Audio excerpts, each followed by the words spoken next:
AI. Vir navrae skakel 051 409 1700. Dis 051 409 1700. Thank you for choosing us as your daily companion. Visit radiopulpit.co.za for spiritual fuel for the journey. And so the time, 20 minutes-ish to 8 o'clock. You're listening to Radio Pulpit 657 AM. I've got an academic next to me, you see, so I better make my sums, make them work this time of the morning. As in senior instructional designer and educational technologist, Denis Kriel. We're talking about Chat GPT today. Denis, hi, how are you doing? Good morning. I'm doing very well. Thank you very much. It's lovely to see you again. Yeah, it's always a great. You've taught us such a lot in the past, and we're going to do a lot more inserts about the potential of future and what Christians can latch onto, the dangers, but also the opportunities that everything offers. And now, our children come home from school, and they talk about Chat GPT, and so we go look at the Chat GPT, and there's only so much that you can see with first glance. So I thought, let's get in the people who know about this stuff, people who actually offer courses to get parents all clued up about Chat GPT. So let me first ask you, what's the GPT stand for? Oh, now I need to remember. I'll get back to you on that one. How about we Google it now? Yes, let's check. But that's because I normally say it wrong, like a lot of people. So I've basically decided to just call it Chatty. Chatty. There. Yes, generative pre-trained transformer. Which means? It basically means that generative means that it creates new content. Mm-hmm. Pre-trained means that it's basically trained on a large data set. So that's what makes it so powerful, is the fact that they've basically scrubbed the internet, all of the text they could find that's free and available, and that's one of its strengths and its weaknesses, and we can talk about that a little bit later, so that it can learn how humans speak. And then therefore the chat bit. The chat bit. Mm-hmm. There we go. So it's the language model. It's called a large language model, LLM. It's basically trained on a large data set, and that gives us its information that it works from. So that's basically its history, its knowledge, etc. Is everything that we've been talking about on the internet. So why that's a strength is it's much better than previous artificial intelligence systems or language models at understanding what we mean.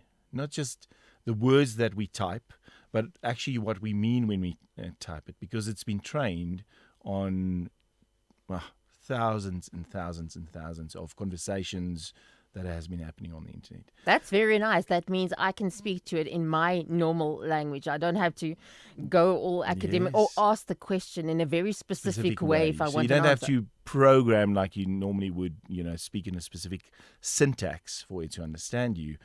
It basically simulates normal human speech. Okay. So that's because it was trained on that. Unfortunately, that also means that any biases and so forth that might be on there, that might be in our speech, has been transferred to the model. Now because it can't differentiate. It doesn't have a moral code. So it basically just works with what it has. Now, there's a lot of work that has been done in getting the large language model to, the closest word would be understand that certain things are not appropriate, certain things are, certain language use is not appropriate, etc. But it doesn't mean it's not infallible. Sometimes those biases still creep in. So, it's called jailbreaking. If you can't ask the language model to teach you how to make a bomb, but you can ask it to take the persona of a person that is in a movie that's teaching somebody else to make a bomb. And then it'll teach you to make a bomb. Yeah, exactly. So, because it can't differentiate that yet, and it just does what you ask it to do. So it's basically its limitations, its guardrails that they put in, is there to stop people asking it things like, how would I do whatever crime? But if you give it another context, say I'm writing a play, and please explain how this thief would explain to another thief how to do something, then it says, okay, yeah, that I can do. Yes. So that's called jailbreaking. So again, because it's a large language model that's been trained on huge amounts of data from the internet, it's a strength and a weakness at the same time. Okay, I'm going to give you a chance to thanks. get a gulp of water here so we can catch up. I want to explain to you, if you've never logged on to Chat GPT. So what happens is it opens up and then it's got this one line where you now put in your question. Where if it was Google, maybe I could ask you this. Try and compare the two. If someone's never laid an eye on Chat GPT, what's the difference now between Google, I log in Google and I say, ask my question there, versus going to Chat GPT? So the difference is with the search engine, it basically references existing websites. So it would refer to those websites, see if it matches your search query, and then try and make give you links to those websites. And those websites need to many times have the word in there that you're looking for, Yes, or that so kind of thing. keyword It limits search, the way you etc. can search. Yeah. Yes. So that's a more traditional search engine works. The difference now with the large language model, and it's not just Chat GPT. There's also Bing from Google, Meta, the old Facebook is also working on one. Lambda, I think. So there's many other companies, because it's now an arms race of who can build the best artificial intelligence. Yeah. So when you, for instance, give a query within a large language model like ChatGPT, it basically has this data set it can pull from. So it doesn't now have to just give you a website. It can give you first-hand knowledge. And the content in the website And is the accessible content that as well. was in the website that was accessible. And it can summarize a lot of different websites that it was trained on, and give you information. So that is why the traditional search engine companies like Google is so afraid of it, because it basically circumvents you having to then go into each website, go and read and synthesize the information for yourself, where you can just, as the your digital assistant, what's the best way to make roast lamb, and it will summarize a lot of the best recipes, see which had the highest ratings, and then give you a nice recipe for lamb roast. So that's the difference between the two. This already does the synthesis of the information for you, where in the past we had to go to all the websites and then look for the right one. And it's not only putting it together. I experienced that it can dumb it down for me as well. That's make it explain it. So now, especially with the children, they need the information, but the information on a Google would give them the original academic paper, and then they don't understand what this thing's saying. Where ChatGPT goes, takes that information and speaks to them even in their own language. That's one of my favorite prompts when I'm using this with the children, is to say, explain nuclear physics to me as you would to a 5-year-old. So cool. And it does that, which is amazing. Yeah. I was giving a talk at a school the other day, and I was training the teachers on how they should deal with this phenomenon. Yes, phenomenon. Well, it's actually disruptive technology, which is really what it is. And the science teacher said, well, let's test it. I want you to basically ask it what it about the different energy levels within atoms. And does it know what it is? And I said, yes. And I asked it to explain it to me as you would a 16-year-old. So it gave it to me in language that I can understand, etc., etc. And then I said, but, let's take this to the English teacher. And then I asked ChatGPT to write a sonnet for me about the valence energy levels in atoms in a sonnet in Shakespearean English. And it did it. It did it. It does it right then. From my daughter asked it to write a poem about a blue unicorn, and then it rhymes and everything. It rhymes and everything. Okay, but here's the problem now. Yes. I can imagine as a teacher now, this is a hack. And I kids know. are great at hacks. If you find a way that there's a shortcut to do something, they will. So now this is the worry. You see, you started the segment saying the kids will show you Chat GPT. They did. They won't. No, yeah, you see. They'll just keep it quiet You for see. themselves. Okay, so now so obviously the teachers now come to you because we are talking about the advantages, but also the challenges around Chat GPT. You can't send home homework. You can't ask them for a speech that's written outside of your field of eye. You can't trust them to not use something like that. In the space where where I work as a educational technologist, universities are sitting with the same problem. Exactly. And schools as well. Is that a big way that that teachers use to assess is write me an essay. Write me an essay about the history of XYZ. And now they're forced to move away from just regurgitating the information. You now have to ask deeper questions, evaluate, critique. Can't Chat GPT do that?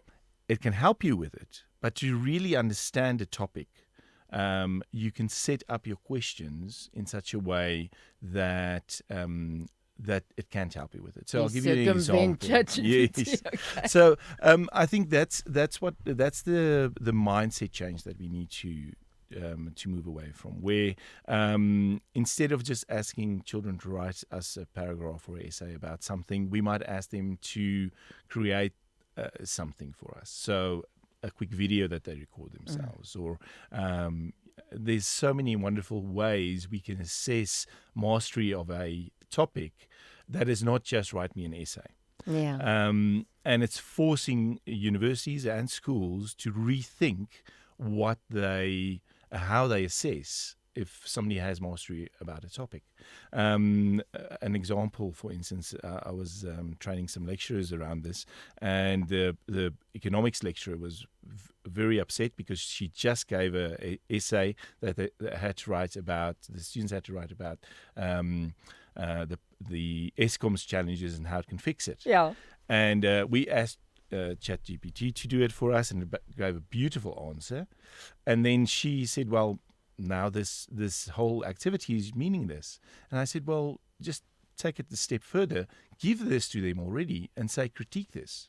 Where was it wrong? How could this be improved? Oh, that's cool. Yeah, yeah. You see, so when it comes to parents now, we need to understand that children will use the shortcuts if they can use the shortcuts. Yeah.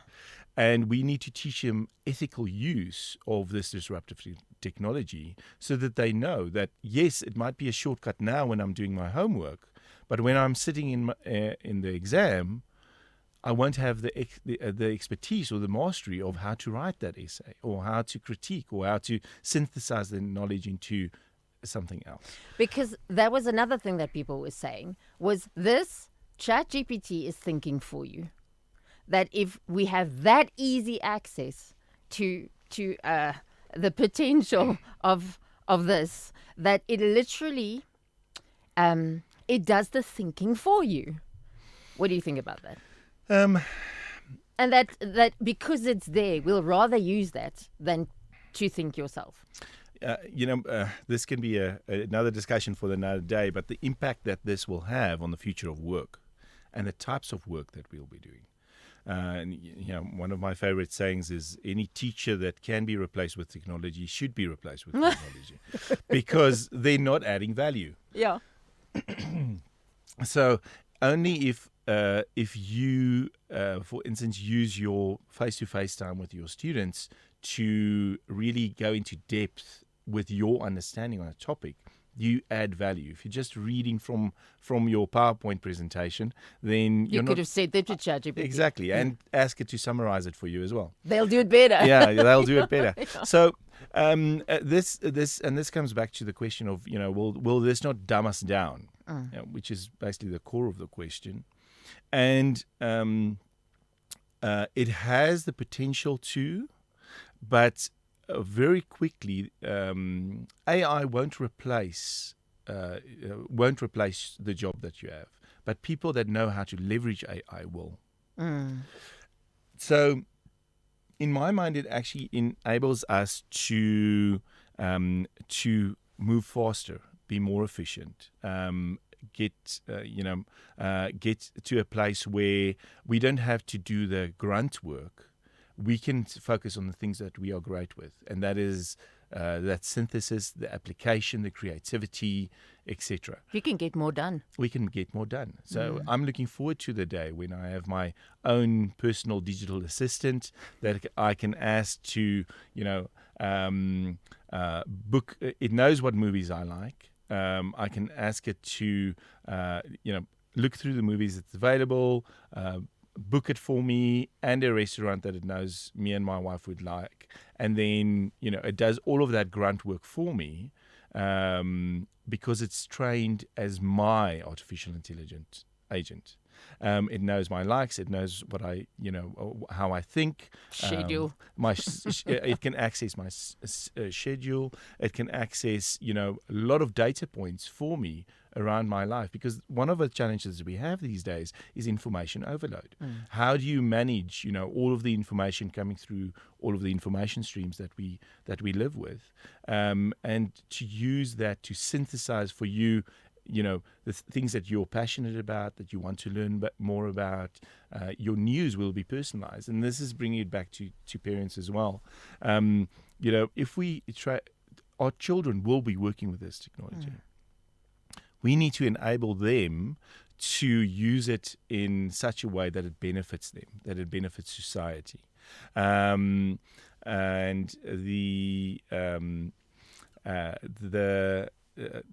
the impact that it will have on our children is that if they don't know how to use this, if they're not familiar with how to get the best out of it, if we haven't trained them to create, to prompt the AI to get the information that we need, then they might be either left behind or they won't be able to benefit from the efficiencies that it offers us. It is exciting. It is exciting. Our time is nearly up, and I have to squeeze in this one. Yes. It's the one concern I had. It's like a middleman. So where in the past I could go to someone's website and they could sell the rest of themselves there, there's now a middleman who just goes get the information that they need. So me as a ministry, I've got a stunning website or social media, all of that kind of thing, where I put all my information, but I don't get the people's feet and the eyes on the screen at my website anymore because of this middleman now. That to me is a problem. Yes, so it can be, but this again is where these large language models gives you a opportunity. So what we're currently doing is I'm helping companies, for instance, build chatbots that's trained on their data. So people, again, this information stream that we had, they haven't got time to read through your whole website. They just want to know, okay, when is this next program going to be aired, or so now with a chatbot on your homepage, they can ask the question. It understands what they're looking for. It's already got all of your data memorized because it's trained on your data, and now it can give them the information. So again, there's benefits to it, but there's also new challenges. And basically, when we bring this back to parents, is we need to stay up to date with this technology because it is disruptive. Yeah, we can't afford to stay behind. I know our time is up, so I want people to connect with you. If they want to go to your courses or whatever, how do they connect with you guys? So they can send me an email if they want, or go to our website. It's Denis@verden.tech. So VERDAN.tech, TECH. Denis, DENNIS. Yes. Yes. Verden.tech. Okay, what I'm going to do is I'm going to do this on Facebook. It's been streaming on Facebook and YouTube and all of those places. We'll put the contact details there and you can get hold of the man. We're going to do inserts, not to worry. Still going to learn.